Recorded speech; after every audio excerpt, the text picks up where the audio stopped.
여러분은 혹시 이런 상상을 해보신 적 있으신가요? 은빛 머리를 단정히 묶고 오랜 친구들과 함께 공항에 선 자신의 모습을요. 누군가는 여권을 꺼내고 누군가는 내 캐리어 좀 들어줘라며 웃고 서로의 눈에는 설렘과 오래된 신뢰가 묻어납니다. 이제 우리도 한 번쯤은 우리만을 위한 여행을 떠나보자. 자녀들을 뒷바라지 하느라 한 번도 마음껏 떠나보지 못했던 지난날, 그 시간을 보상이라도 하듯 5명의 친구들이 모여 통장을 만들고 매달 10만 원씩 갯돈을 모으기 시작합니다. 단톡방엔 비행기 사진과 숙소 후기, 맛집 링크가 줄줄이 올라오고 모이면 이번 달엔 이자도 붙었네 하며 웃고 진짜 인생이다. 이 나이에 이런 친구랑 여행이라니. 그렇게 설렘으로 가득 찬 시간들이 흘러갑니다. 그리고 마침내 출국 날이 다가오죠. 공항에서 함께 찍은 단체 사진 속엔 여행보다 더 빛나는 우정이 담겨 있었습니다. 하지만 우리는 여행이라는 특별한 시간이 어쩌면 관계의 민낯을 드러내는 시간이 될 수 있다는 걸 종종 잊곤 합니다. 하루 24시간을 함께 보내는 그 여정은 때로는 우리가 몰랐던 서로의 모습과 마주하게 만듭니다. 이 이야기는 한 모임의 실제 사례를 바탕으로 여행이 어떻게 아름다운 기대를 무너뜨릴 수 있는지, 그리고 그 속에서 어떤 인간적인 교훈을 얻을 수 있는지를 담고 있습니다. 지금부터 60대 후반 여성 5명이 함께 떠난 단 8일간의 여행, 그 속에서 벌어진 갈등과 깨달음의 이야기를 함께 걸어가 보시겠어요? 윤정 씨는 올해 69입니다. 남편이 정년 퇴직하고 나서 일상이 갑자기 낯설게 느껴지던 시기, 그녀에게 유일한 활력소가 되어준 모임이 하나 있었습니다. 바로 수요, 반찬 모임. 처음에는 특별할 것 없는 작은 모임이었습니다. 매주 수요일마다 셋이 모여 시장 반찬을 함께 나누고 누군가 김치를 담그면 나눠 먹고 때때로 찌개 하나를 가지고도 밤늦게까지 수다를 떨던 그런 따뜻한 자리였죠. 그 모임이 어느새 11년째.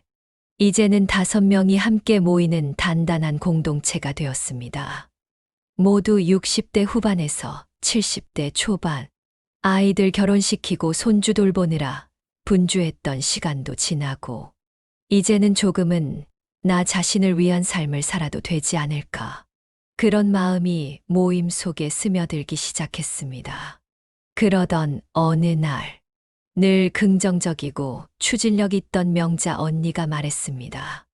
얘들아, 우리 갯돈 모아서 해외여행 한번 가보자. 시간도 되고 이제는 애들한테 손도 뗐는데 이번엔 우리 인생 한번 누려보자고 모두 웃으며 고개를 끄덕였습니다. 그렇게 수요 모임 전용 통장이 만들어졌습니다. 매달 10만 원씩 5명이 1년 동안 꼬박꼬박 돈을 모으기 시작했죠. 모일 때마다 통장을 열어보고 이자 붙었네 하며 웃고 이래서 단체 생활이 좋은 거야 하며 서로의 등을 토닥였습니다. 1년 뒤 마침내 여행이 확정됐습니다. 목적지는 베트남 다나, 자유여행으로 8일 일정. 항공권, 숙소, 렌터카 예약은 실행력 좋은 명자 언니가 맡았고 모임 통장은 숫자에 강한 숙자 언니가 깔끔하게 정리해 주기로 했습니다. 출국 당일 공항에서 찍은 단체 사진 속 5명의 얼굴에는 기대, 설렘, 그리고 긴 우정이 묻어나 있었습니다. 그땐 아무도 몰랐습니다. 이 여행이 관계를 조금씩 흔들 수 있다는 걸요. 여행 첫날 모든 것이 완벽하게 느껴졌습니다. 비행기 안에서도 웃음이 끊이지 않았고 도착하자마자 마신 열대 과일 주스 한 잔에도 다들 감탄사를 쏟아냈습니다. 숙소는 바닷가 근처의 넓은 아파트형 호텔. 침대도 넉넉했고 전망도 훌륭했습니다. 야, 우리 진짜 잘 모았다. 이런 데서 자게 될 줄은 몰랐네. 해질녘 베란다에 둘러앉아 맥주를 나누며 명자 언니가 말했습니다. 그 말을 들으며 윤정 씨는 속으로 생각했습니다. 정말 이 나이에 친구들이랑 이런 여행을 할 수 있다니 꿈만 같다. 하지만 여행이라는 건 그렇습니다.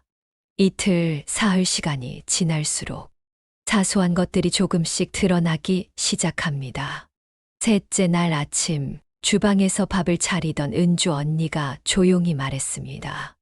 왜 자꾸 내가만 설거지를 하게 되지? 어제도 그제도 내가 다 했는데. 말은 조용했지만 분위기는 순간 정적이 흘렀습니다. 그러자 윤정 씨가 조심스럽게 대답했습니다. 어제는 내가 청소기 돌렸잖아. 서로 조금씩 하고 있었던 거 아니야? 그 말에 명자 언니가 덧붙였습니다.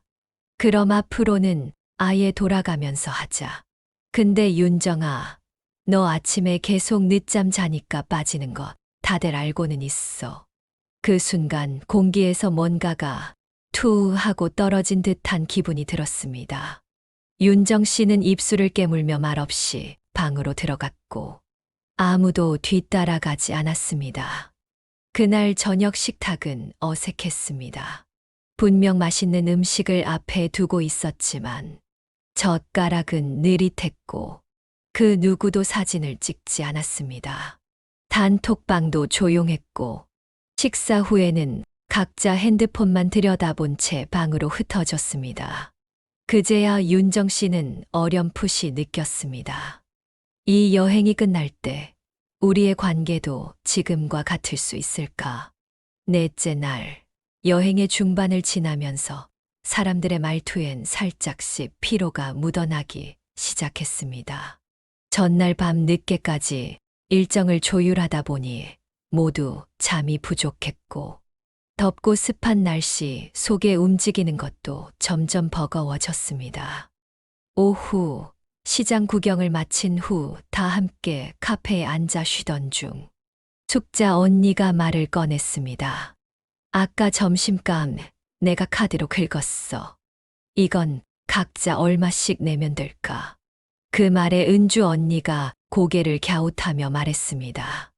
그거 아침에 모임 통장에서 나간 거 아니었어. 그건 호텔 조식 추가 요금이었지. 지금 점심은 아직 회비에서 안 나갔어. 내가 계산한 거야. 숙자 언니는 다소 단호한 어조였습니다. 그때 명자 언니가 웃으며 말했습니다. 에이, 그냥 대충 계산하자. 너무 깐깐하게 굴면 여행 재미 없어지잖아. 순간 숙자 언니의 표정이 굳었습니다. 그럼 다음부터는 내가 통장 관리 안 할게. 난 이거 대충 하려고 맡은 거 아니니까. 공기가 딱딱하게 굳는 듯한 기분. 누구 하나 웃지 않았고 아무도 그 분위기를 풀려고 하지 않았습니다. 윤정 씨는 조심스레 컵을 들었지만 목이 메어 물조차 잘 넘어가지 않았습니다.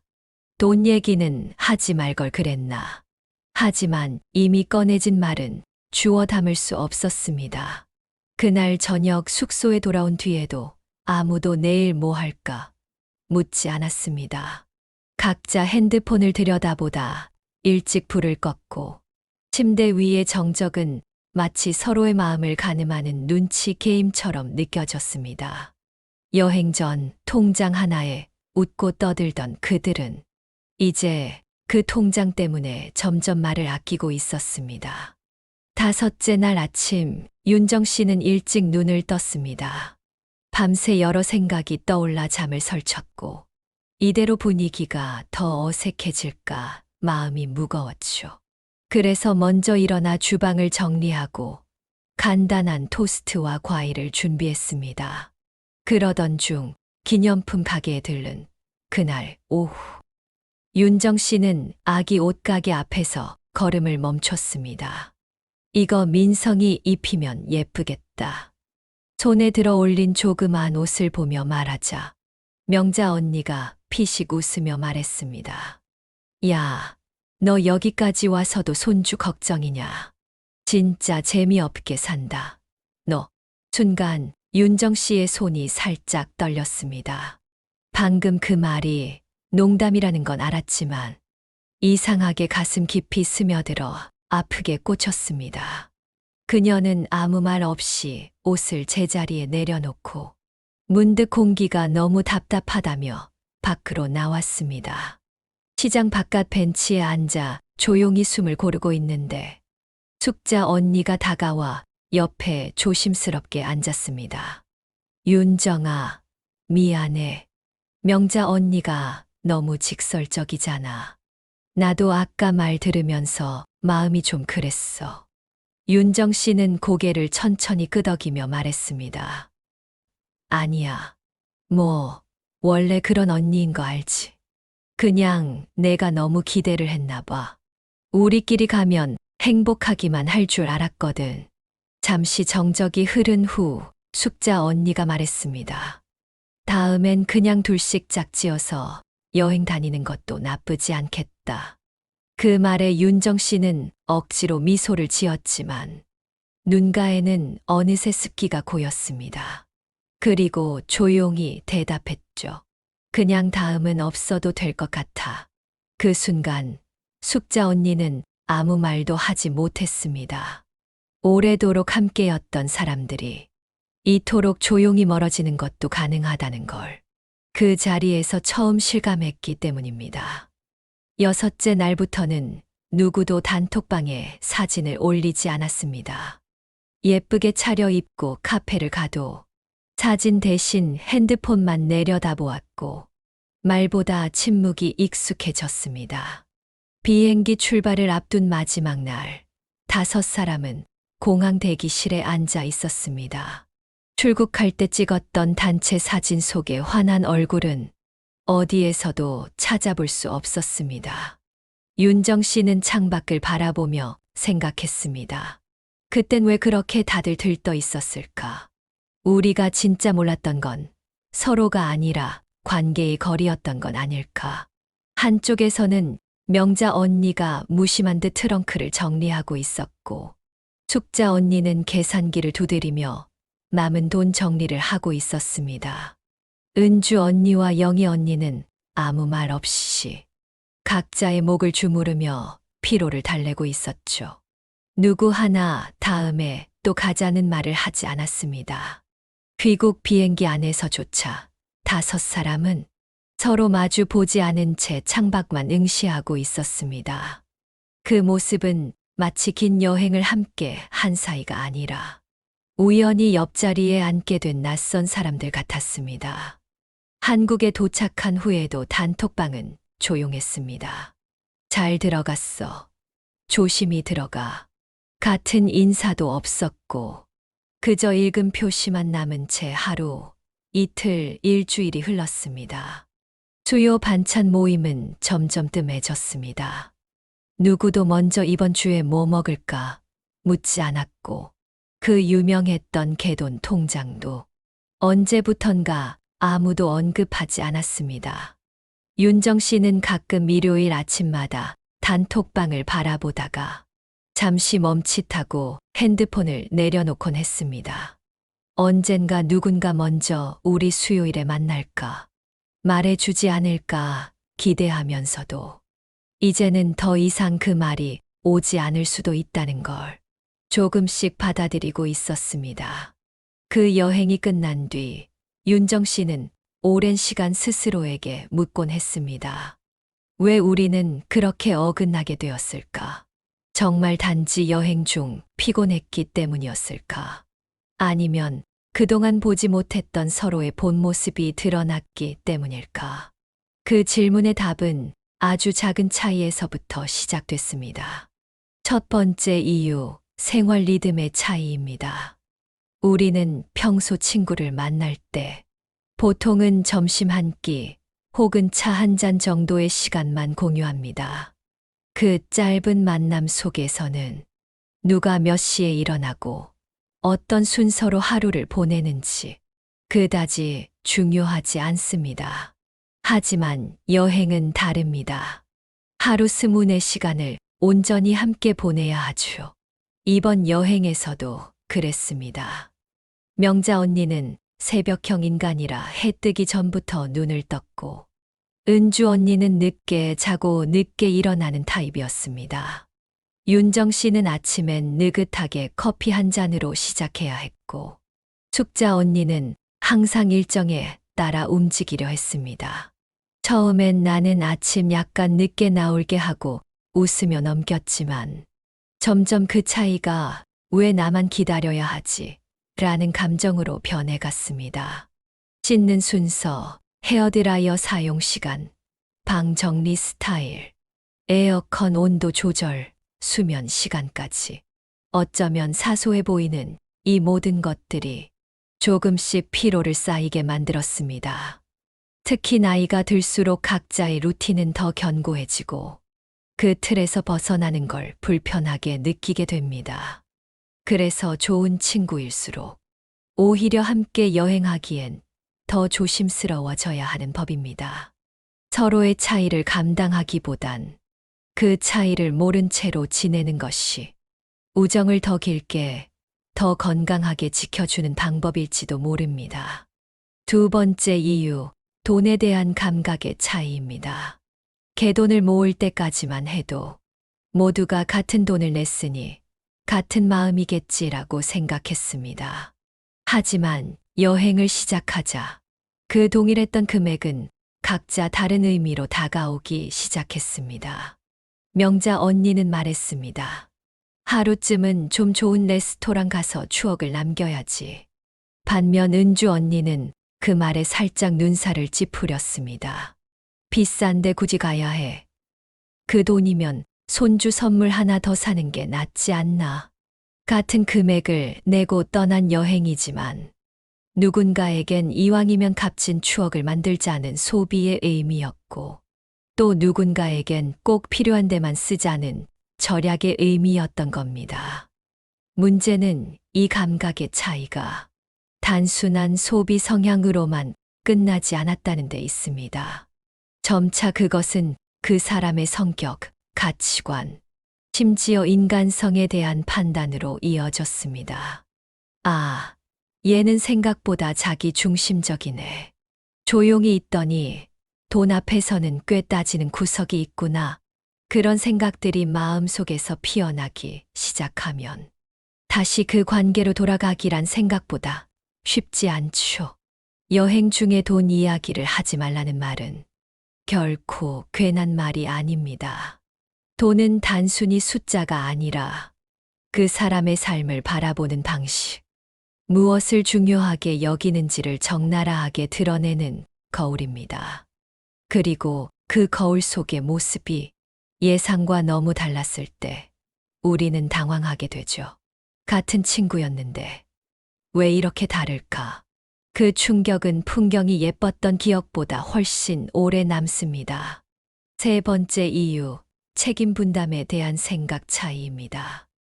여행이라는 건 생각보다 손이 많이 가는 일입니다. 항공권 예약, 숙소 정하기, 환전, 일정 조율, 렌터카 예약, 회비 정리까지. 누군가는 이 모든 걸 챙겨야 하고 또 누군가는 그저 따라가기만 하면 되죠. 명자 언니는 여행 준비의 대부분을 도맡았습니다. 열정도 많고 추진력도 있어서 누구보다 먼저 계획을 세우고 예약을 진행했죠.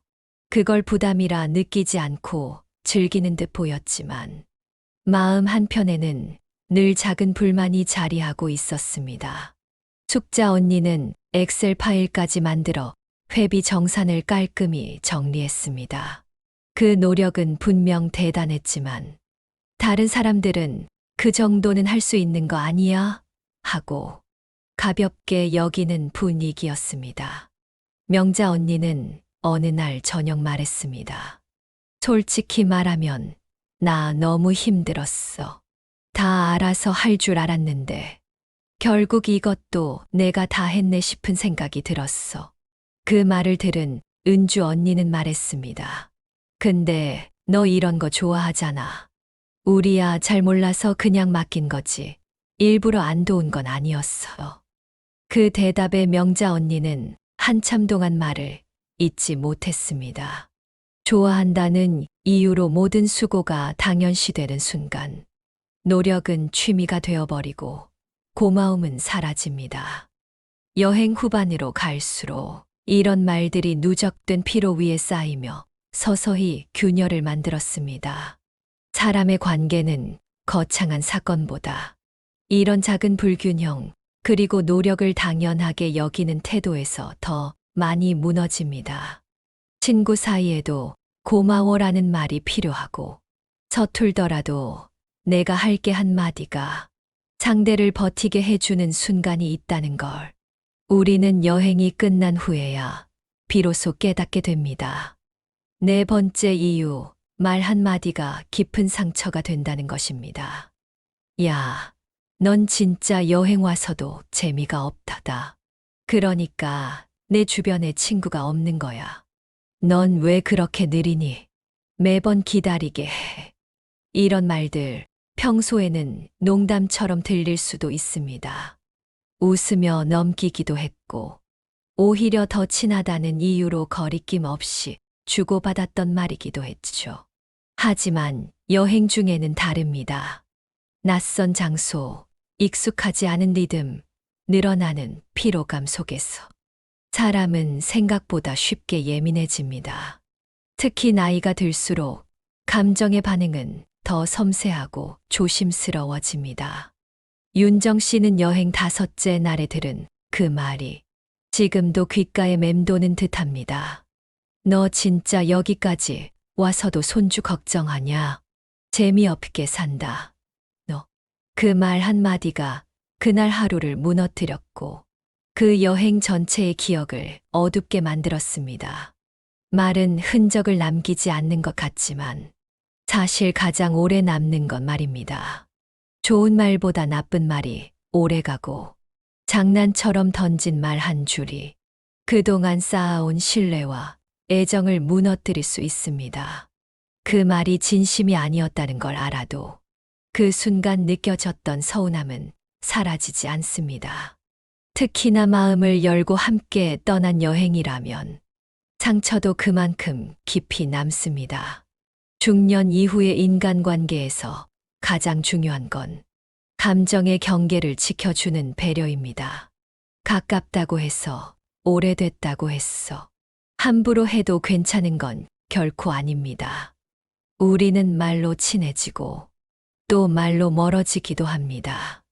그래서 여행 중에 말 한마디는 언제나 조심스럽고 따뜻해야 합니다. 5번째 이유, 여행이 기억이 아니라 기준이 되어버릴 때 관계는 쉽게 되돌아가지 못하게 됩니다. 윤정 씨는 오랫동안 명자 언니를 밝고 따뜻하고 항상 먼저 챙겨주는 사람으로 기억해 왔습니다. 힘든 시절 밥 한 끼 사주며 넌 괜찮아질 거야 라고 말해줬던 사람이었고, 집에 무슨 일이 있을 때마다 제일 먼저 연락해 주던 언니였습니다. 하지만 그 여행을 다녀온 뒤 윤정 씨는 명자 언니를 떠올릴 때 먼저 떠오르는 건 다정한 미소보다 넌 진짜 재미없게 산다는 그 한마디였습니다. 그 말은 시간이 흘러도 사라지지 않았고 그날의 공기, 벤치에 앉았던 외로움까지 기억 속에 덩어리처럼 남아 있었습니다. 그래서 오히려 정말 소중한 사람이라면 같이 여행을 가지 않는 편이 더 좋을 수도 있습니다. 함께 시장 골목을 걸으며 웃던 시간, 따뜻한 밥 한 끼 나누며 너만 보면 기운이 나 하고 말하던 순간, 그런 작고 반복되는 일상이 어쩌면 가장 깊고 오래가는 우정의 모습일지도 모릅니다. 그 여행 이후 윤정 씨는 오랫동안 가까운 사이일수록 더 멀리 바라봐야 한다는 말을 곱씹었습니다. 중년 이후의 인간관계는 많이 만나고 많이 나누는 것보다 오래도록 지켜주는 힘이 더 중요합니다. 어느 날 갑자기 거리 두기를 해도 서운해하지 않고 필요할 때는 조용히 곁에 있어주는 사람, 그런 사람이 결국 내 편이 되어주는 사람입니다. 우정은 가까움으로 증명되지 않습니다. 때로는 침묵 속에서도 이어지는 마음이 가장 단단한 관계를 만들어줍니다. 나이가 들수록 사람은 시끄럽고 화려한 인연보다 조용하지만 오래가는 관계를 원하게 됩니다. 가끔은 연락이 뜸해도 괜찮고 꼭 곁에 있지 않아도 마음이 전해지는 그런 관계 말입니다. 우정이란 반드시 함께 떠나는 여행이어야만 증명되는 것이 아닙니다. 서로의 일상에 너무 깊이 들어가지 않더라도 필요할 때는 조용히 기대어 쉴 수 있는 사람, 그런 사람이 내 인생에 한 명만 있어도 우리는 덜 외로울 수 있습니다. 때로는 갈등이 지나간 자리에서 조금 더 단단한 이해가 남기도 하고 멀어진 관계를 통해 오히려 더 건강한 거리의 의미를 배우기도 합니다. 우리는 이제 알아야 합니다. 진짜 내 편은 내가 잘 나갈 때 박수 쳐주는 사람보다 내가 힘들 때 조용히 옆에 있어주는 사람이라는 거요. 이 영상을 보고 있는 당신도 혹시 그런 누군가가 떠오른다면 오늘 짧은 안부 문자 하나를 보내보세요. 그 한 줄의 말이 그 사람의 마음 속에서 오래도록 따뜻하게 남을지도 모릅니다. 삶이란 결국 함께 떠나는 여행이 아니라 각자의 속도로 걷는 긴 여정일지도 모릅니다. 그러니 너무 가까이 다가가지 않아도 충분히 좋은 인연이 될 수 있습니다. 지금 여러분 곁에도 한때는 가까웠지만 지금은 조금 멀어진 그런 인연이 떠오르시나요? 그렇다면 오늘 이 이야기로 그 마음을 잠시 꺼내어 바라봐 주셔도 좋겠습니다. 관계는 다시 이어질 수 있고 우정은 시간보다 마음이 지켜주는 것이니까요. 오늘의 이야기가 여러분 삶의 작은 울림이 되었기를 바랍니다. 저희 백세 지혜에서는 이처럼 나이 들수록 더 깊어지는 삶과 사람 이야기를 차분하게 진심을 담아 전하고 있습니다. 영상이 마음에 드셨다면 구독과 좋아요, 그리고 주변에 나누고 싶은 분들과 공유도 부탁드립니다. 여러분의 공감이 저희에겐 큰 힘이 됩니다.